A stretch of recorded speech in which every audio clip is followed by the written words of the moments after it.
One of the things that we can do from an aerial platform is you're able to survey a complete area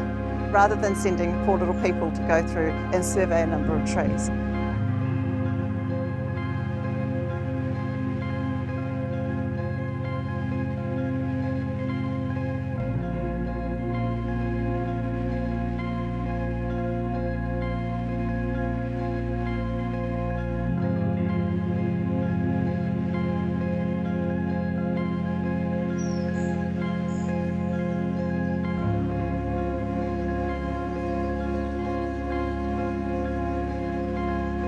Alongside with the hyperspectral imaging that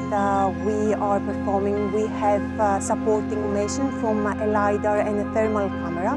that scan the area under surveillance, and we can get details with regards to structure either of woodlands or crops.